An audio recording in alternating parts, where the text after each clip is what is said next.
অনেকে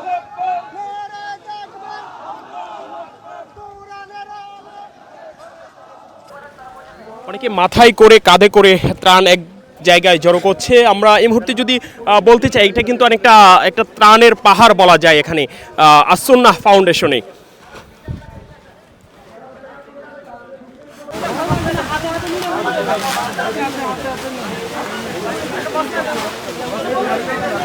সুন্নাহ ফাউন্ডেশনে আমরা দেখতে পাচ্ছি ত্রাণের পাহাড়। এখানে শত শত স্বেচ্ছাসেবী এই সহযোগিতা করছেন।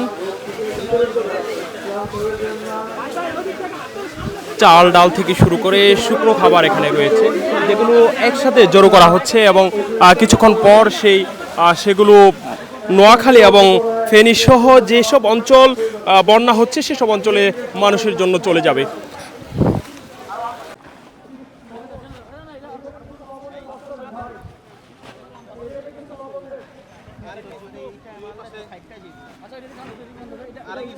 একের পর এক ত্রাণগুলো এখানে এসে জড়ো করা হচ্ছে এবং কিছুক্ষণ পর এখানে একটি ট্রাকে করে সেই ত্রাণগুলো নিয়ে যাওয়া হবে ফেনী এবং নোয়াখালীর উদ্দেশ্যে।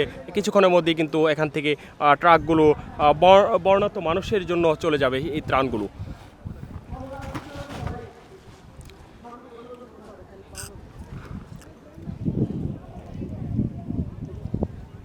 কষ্টের হলেও এই অনুভূতি অনেক আনন্দের, এটা অনেক পরিতৃপ্তি, এটা বলে বোঝানোর মতো না।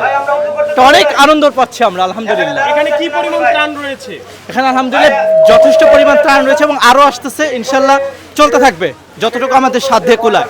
এখানে কারা কারা আসলে মানুষ এসে কাজ করছে? এখানে আসলে সর্বশ্রেণীর মানুষ, আমরা যুবকরা থেকে শুরু করে অনেক বৃদ্ধ লোককেও আমি দেখেছি এবং অনেক কলেজ ভার্সিটির ভাইরা, মাদ্রাসার স্টুডেন্টরা সবাই কম বেশি এখানে শরিক হচ্ছে এখন পর্যন্ত। ধন্যবাদ। আমরা আরেকজন কিছু কথা বলবো। আসলে আপনি কি মাদ্রাসার সঙ্গে কিনা, আপনি কোথা থেকে এসেছেন? উত্তরা ব্যাংকে আছি, ব্যাংকে স্বেচ্ছায় শ্রম দিতে আসছি। কেমন লাগছে এখানে? ভালো লাগছে, অনেক ভালো লাগছে। যারা কাজ করছে কিরকম লাগছে তাদের দেখে এবং তারা কি করছে? সবাই আনন্দ চিত্তে কাজ করতেছে, সবাই ভালো লাগছে, নিজের উদ্যোগে সবাই আসছে এখানে। অনেক ভালো লাগতেছে, সবার সাথে একসাথে মিলেমিশে কাজ করতেছি, দেশের মানুষদের জন্য কিছু করতে পারতেছি, অনেক ভালো লাগছে। এখানে শত শত স্বেচ্ছাসেবী এখানে এসে সহযোগিতা করছেন। আসুন্নাহ ফাউন্ডেশনে ত্রাণ কার্যক্রমে তারা সহযোগিতা করছেন।